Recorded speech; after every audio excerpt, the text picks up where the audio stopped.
এই মুহূৰ্তত এটা ডাঙৰ খবৰ ৰহাৰ নিৰ্দিষ্ট কিশোৰীক লৈ এটা ডাঙৰ আপডেট আহিছে ৰহা উত্তপ্ত হৈ আছিল এগৰাকী কিশোৰীৰ মৃতদেহ উদ্ধাৰক লৈ ডিফলত এটা মৃতদেহ উদ্ধাৰ হৈছিল আৰু সন্দেহ কৰা হৈছিল ৰহাৰ এগৰাকী নিৰ্দিষ্ট কিশোৰীৰ মৃতদেহ আৰু লাভ জেহাদৰ বলি হৈ যুৱতীগৰাকীক হত্যা কৰাৰ সন্দেহ প্ৰকাশ কৰা হৈছিল ৰহা উত্তপ্ত হৈ আছিল বিভিন্ন দল সংগঠনৰ প্ৰতিবাদ সাব্যস্ত কৰিছিল হত্যাকাৰীক ধৰ্ষণকাৰীক উচিত শাস্তিৰ দাবীত উত্তাল প্ৰতিবাদ সাব্যস্ত কৰি থকা হৈছিল কিন্তু অত্যন্ত ৰহস্যজনকভাৱে ৰহা আৰক্ষীয়ে আৰু লগতে নগাঁও আৰক্ষীয়ে গুৱাহাটীৰ পৰা এই কিশোৰীগৰাকীক উদ্ধাৰ কৰিছে যিগৰাকী কিশোৰীক মৃত বুলি ইতিমধ্যে সকলোৱে ভাবি লৈছিল যুৱতীগৰাকীক লাভ জেহাদৰ বলি হৈ দুৰ্বৃত্তই যুৱতীগৰাকীক অপকৰ্ম কৰি হত্যা কৰি পেলাই দিয়া বুলি সন্দেহ কৰা হৈছিল কাৰণ ডিফলত এটা মৃতদেহ উদ্ধাৰ হৈছিল আৰু ডিফলৰ মৃতদেহটোক লৈ পেলাই সকলো বিভ্ৰান্তিৰ সৃষ্টি হৈছিল প্ৰথমতে সন্দেহ কৰা হৈছিল যে সোমবাৰে নিশা ডিফলত যেটো মৃতদেহ উদ্ধাৰ হৈছিল সেই কিশোৰীগৰাকীৰ মৃতদেহ আছিল বুলি কোৱা হৈছিল কিন্তু আজি গুৱাহাটীত জীৱন্ত অৱস্থাত কিশোৰীগৰাকীক উদ্ধাৰ কৰা হৈছে আৰু 11 জুনত ৰাহুল সিং নামৰ ট্ৰাক চালকজনৰ সৈতে নিজৰ স্বইচ্ছামতে সেই যুৱতীগৰাকী পলাই আহিছিল কিশোৰীগৰাকীক আশ্ৰয় দিছিল ধীৰাজ কুমাৰ আৰু নন্দ কিশোৰ সিঙে 3 দিন ধৰি সেই কিশোৰীগৰাকী গড়চুকত আশ্ৰয় লৈ আছিল এগৰাকী মহিলাৰ ঘৰত আৰু এই মহিলাগৰাকীৰ স্বামী পেছাত এজন অটো চালক আটাইকে ইতিমধ্যে আটক কৰিছে হুদা পোছা কৰি থকা হৈছে যেটো সময়ত ৰহা উত্তপ্ত হৈ আছিল লাভ জেহাদৰ প্ৰসংগ আহি আছিল কোৱা হৈছিল যে মুছলমান যুৱকে সৰ্বনাম ধৰি এগৰাকী ষষ্ঠ শ্ৰেণীৰ কিশোৰীক স্কুলৰ পৰা পলুৱাই লৈ আনিছিল আৰু পিছত যুৱতীগৰাকীৰ সৈতে অপকৰ্ম কৰি যুৱতীগৰাকীক ডিফলত পেলাই দিছিল এনেকুৱা ধৰণৰ ধাৰণা এনেকুৱা ধৰণৰ আশংকা কৰা হৈছিল কাৰণ এটা মৃতদেহ উদ্ধাৰ হৈছিল এতিয়া এইগৰাকী যুৱতীক ষষ্ঠ শ্ৰেণীৰ যুৱতীগৰাকী ৰহাৰ যিগৰাকী যুৱতী উদ্ধাৰ হ'ল গুৱাহাটীত জীৱন্তে তাৰ পিছত সকলোৰে মনত প্ৰশ্ন হৈছে যে তাত উদ্ধাৰ হোৱা মৃতদেহটো কাৰ ডিফলত উদ্ধাৰ হোৱা মৃতদেহটো কাৰ তাক লৈ এতিয়া চৰম বিভ্ৰান্তিত পৰিছে ৰহা আৰক্ষী লগতে নগাঁও আৰক্ষী আৰু এই গোটেই ঘটনাটোৰ সৈতে লাভ জেহাদ জড়িত নাই হেতু কি স্পষ্ট হৈ পৰিছে কাৰণ ৰহাৰ নিৰ্দিষ্ট কিশোৰীগৰাকী পলাই আহিছিল এজন ট্ৰাক চালক নাম হৈছে ৰাহুল সিং 11 জুনৰ দিনাখন পলাই আহিছিল নিজ ইচ্ছামতে পলাই আহিছিল কিশোৰীগৰাকীক যি স্বাস্থ্য পৰীক্ষা কৰোৱা হৈছে তাতো কিশোৰীগৰাকীৰ সৈতে কোনো ধৰণৰ তেখেতৰ লগত জোৰ জবস্তি বা ধৰ্ষণ এনেকুৱা ধৰণৰ একো ঘটা নাই বুলি ইতিমধ্যে চিকিৎসকে স্পষ্ট কৰি দিছে কিশোৰীগৰাকী 3টা দিন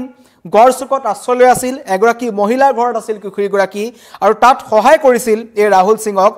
দুজন ব্যক্তিৰ নাম আহিছে ধীৰাজ কুমাৰ আৰু নন্দ কিশোৰ সিং ইতিমধ্যে আটাইকে আটক কৰা হৈছে হুদা পোছা কৰি থকা হৈছে উদ্ধাৰ হোৱা মৃতদেহটোক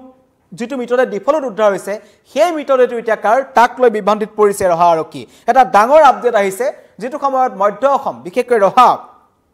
ৰহা উত্তপ্ত হৈ আছিল কাৰণ সকলোৱে কৈছিল যে ষষ্ঠ শ্ৰেণীৰ এগৰাকী ছাত্ৰীক স্কুলৰ পৰা পলুৱাই নিয়া হৈছে তেখেতক মুছলমান যুৱকে সৰ্বনাম লৈ হিন্দু ধৰ্মৰ নাম লৈ প্ৰেমত পেলাই তেখেতক লৈ গৈছিল ফুসুলাই পাছত অপকৰ্ম কৰি হত্যা কৰি পেলাই দিছে ডিফলত উদ্ধাৰ হোৱা মৃতদেহটো কিশোৰীগৰাকী বুলি চিন্তা কৰা হৈছিল কিন্তু নহয় মন্তব্য আহিছে নগাঁও আৰক্ষী অধীক্ষকৰ আমি আপোনালোকক শুনাব বিচাৰিছো যে জীৱিত আছে আমি এইমাত্ৰ উদ্ধাৰ কৰিলো তেওঁ গুৱাহাটীত যোনদিনাখন নিৰুদ্দেশ হৈছিল 11 তাৰিখে নিৰুদ্দেশ হোৱাৰ পিছত তেওঁ ৰাতি ট্ৰাক এখনত উঠি ৰাহুল সিং বুলি এজন ব্যক্তিৰ লগত তেওঁ গুৱাহাটী পাইছিলেগে আৰু দুদিন গুৱাহাটীত আমি যিজন এৰেষ্ট কৰিলো যোৱাকালি তেওঁলোকৰ লগত আছিলে তাৰ পিছত তেওঁ গৈ পেলাই গটংগা বুলি যিটো আমাৰ গড়চুক থানাৰ আণ্ডাৰত তাতে আপোনাৰ পম্পি দলে বুলি মহিলা এগৰাকীৰ ঘৰত তেওঁ আশ্ৰয় লৈ আছিলে এতিয়া 10-15 মিনিট আগতে আমি তেওঁক উদ্ধাৰ কৰোঁ জীৱিত হিচাপে আৰু যেতিয়া ডেড বডিটো ইয়াত আমি উদ্ধাৰ কৰিছিলোঁ 11 তাৰিখে নিশা তেতিয়া পিছদিনাখন ৰাতিপুৱা তেওঁৰ দেউতাক মাক তাৰপিছত তেওঁৰ মামাক আৰু ওচৰৰে ব্যক্তি নেইবাৰ তেওঁলোকে আহি আইডেণ্টিফাই কৰিছিলে আপোনালোককো প্ৰেছ বাইট দিছিলে যে আমাৰ ছোৱালী ইত্যাদি গতিকে আমি তেতিয়াৰ পৰা অকণমান বস্তুটো সন্দেহত আছিলে আমাৰ আৰু আমি সেইকাৰণে DNA কালেক্ট কৰি থৈছিলোঁ আৰু এতিয়া যেটো উদ্ধাৰ হ'ল গতিকে বৰ্তমান যেটো মৃতদেহ আছিলে যেটো আপোনাৰ পৰিয়ালে নি সৎকাৰ কৰিলে সেই মৃতদেহটো DNA পৰীক্ষা আমি কৰাব লাগিব তো নগাঁৱৰ হ'ব নালাগে কাৰণ নগাঁও হ'লে ইমান দিনে অভিভাৱক ওলালেহেঁতেন ইনভেষ্টিগেশ্যনত পালোঁ যে তেওঁ ঘৰৰ পৰা কাজিয়া লাগি ওলাই আহিছিলে তেওঁৰ হাতত এখন বহী আছিলে য'ত বিভিন্ন মানুহৰ নাম্বাৰ আছিলে আৰু সেই নাম্বাৰত আমি গম পালোঁ বহীখন তেওঁ লগত লৈ গৈছিলে যদিও আমাৰ এটা সন্দেহ হ'ল যে ৰাতি 11টা কিমানত গুৱাহাটী পাবলগীয়া কিবা ব্যৱস্থা আছে নেকি আমি সেইটো তদন্ত কৰি আছিলোঁ ISBTত আমি দুজন লিংক পালোঁ তেওঁ নিজৰ মোবাইলটো ব্যৱহাৰ কৰা নাছিলে যিটো ঘৰৰ পৰা লৈ গৈছিলে তেওঁ জোৰটোৰ পৰা মোবাইল ব্যৱহাৰ কৰি আছিলে মন্তব্য শুনিলে আৰক্ষীৰ এতিয়া চৰম বিপাঙত পৰিছে প্ৰশ্ন উত্থাপন হৈছে ডিফলুট সোমবাৰে নিশা যিটো মৃতদেহ উদ্ধাৰ কৰা হৈছিল এগৰাকী কিশোৰী মৃতদেহ সেইটো কাৰ কোনগৰাকী কিশোৰী মৃতদেহ সেই কিশোৰী মৃতদেহ সেইগৰাকী কিশোৰী কোনে হত্যা কৰি তাত পেলাই দিছিল এতিয়ালৈকে তাত উদ্ধাৰ হোৱা মৃতদেহটোৰ কিন্তু পৰিচয় উদ্ধাৰ হোৱা নাই প্ৰথমে সন্দেহ কৰা হৈছিল যে এইগৰাকী কিশোৰীৰ ৰহাৰ কিশোৰীগৰাকীৰ সেইটো মৃতদেহ বুলি সন্দেহ কৰা হৈছিল এতিয়া স্পষ্ট হ'ল কাৰণ গুৱাহাটীত সেই কিশোৰীগৰাকীক জীৱন্ত উদ্ধাৰ কৰা হ'ল এখন ট্ৰাকৰ পৰা উদ্ধাৰ কৰা হৈছে ট্ৰাক চালকৰ লগত পলাই আহিছিল যুৱতী কিশোৰীগৰাকী স্বইচ্ছাৰে পলাই আহিছিল সেইটো কথা ইতিমধ্যে স্পষ্ট কৰি দিছে অপহৰণৰ ঘটনাও জড়িত নহয় কোনো লোকে তেওঁক দাবী ধমকিত লৈ অনা নাই নিজে ওলাই আহিছিল কিশোৰীগৰাকী আৰু বিগত 3টা দিন গড়চুকত আত্মগোপন কৰি আছিল এঘৰ লোকৰ ঘৰত হয়তো তাৰ পিছত তেওঁলোক বাহিৰলৈ যোৱাৰ চিন্তা চৰ্চা কৰিলেতেন কিন্তু এতিয়া এটা ডাঙৰ প্ৰশ্ন নগাঁও আৰক্ষীৰ সন্মুখত এটা চ্যালেঞ্জ আছে ডিফলুট হোৱা উদ্ধাৰ হোৱা মৃতদেহটো কাৰ মৃতদেহ সেইটো কেনেকৈ চিনাক্ত কৰিব ইতিমধ্যে সেই মৃতদেহ লৈ প্ৰতিবাদ চলিছিল বিভিন্ন দল সংগঠন ওলাই আহিছিল আসলতে আৰু কোৱা হৈছিল যে মধ্য বেল্টৰ অঞ্চলটোত বিভিন্ন ধৰণৰ লাভ জেহাদৰ ঘটনা দিনক দিনে বৃদ্ধি পাবলৈ ধৰিছে একাংশ হিন্দু যুৱতীক মুছলমান একাংশ যুৱকে টাৰ্গেট কৰিছে বুলি প্ৰশ্ন উত্থাপন হৈছিল ভুৱা নাম লৈ প্ৰেমৰ সম্পৰ্ক গঢ় দি বিভিন্ন ধৰণৰ ভয় ভাবুকি বা অপহৰণ কৰি কিশোৰীসমূহক লৈ অনাৰ কথা কোৱা হৈছিল অভিযোগ উত্থাপন হৈছিল আৰু পাছত তেওঁলোকৰ সৈতে অপকৰ্ম কৰি তেওঁলোকক হত্যা কৰাৰ গুৰুতৰ অভিযোগ উত্থাপন হৈছিল এতিয়া প্ৰশ্ন হৈছে ডিফলুট যোনটো মৃতদেহ উদ্ধাৰ হ'ল সোমবাৰে নিশা সেই মৃতদেহটো কোনে কেনেকৈ আনি ক'ত পেলাই দিছিল সেইটো আৰক্ষীয়ে কেনেকৈ তদন্ত কৰিব কাৰণ যিটো সন্দেহ কৰা হৈছিল তাৰ এখন বিপৰীত ছবি দেখা গ'ল ৰহাৰ যিগৰাকী যুৱতী নিৰুদ্দিষ্ট হৈ আছিল তেওঁ স্বইচ্ছাৰে পলাই আহিছিল ৰাহুল সিং নামৰ এজন ট্ৰাক চালকৰ লগত আহি গড়চুকত গুৱাহাটীত তেওঁ দুদিন থাকিলে আৰু থকা অৱস্থাত এগৰাকী মহিলা ঘৰত আছিল মহিলাগৰাকীৰ স্বামী হৈছে পেছাত এজন অটো চালক আৰু এই ৰাহুল সিং নামৰ ট্ৰাক চালকজনক সহায় কৰিছিল ধীৰাজ কুমাৰ আৰু নন কিশোৰ সিঙে এই আটাইকে এতিয়া নগাঁও আৰক্ষী আৰু মহানগৰ আৰক্ষীয়ে পৃথকে জেৰা চলাইছে কিশোৰীগৰাকীৰ স্বাস্থ্য পৰীক্ষা সম্পন্ন কৰা হৈছে স্বাস্থ্য পৰীক্ষাত কিশোৰীগৰাকী সম্পূৰ্ণ সুস্থ বুলি আৰক্ষীয়ে ইতিমধ্যে মত প্ৰকাশ কৰিছে কিন্তু প্ৰশ্ন উত্থাপন হৈছে যে যেটো মৃতদেহক লৈ ৰহস্য উত্থাপন হৈছিল কাৰণ মৃতদেহক লৈ পেলাই দুমুজা মৃতদেহক লৈ প্ৰতিবাদ লাভ জেহাদৰ ঘটনা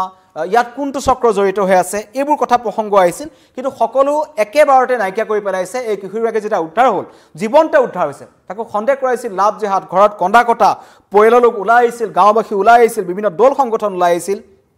কৈছিল যে শীঘ্ৰে ঘটনাৰ তদন্ত হ'ব লাগে তদন্তৰ অন্তত দুখীয়ে কঠোৰ শাস্তি পাব দুখীয়ে কঠোৰ শাস্তি পাব নিশ্চয় 4-5 জন লোকক আজি গুৱাহাটীত ধৰিছে তেওঁলোকক অপহৰণৰ ঘটনাত নহয় পৰিয়ালৰ এজাৰৰ ভিত্তিত ধৰিছে খুদা পোছা কৰিব প্ৰশ্ন উত্থাপন হৈছে যে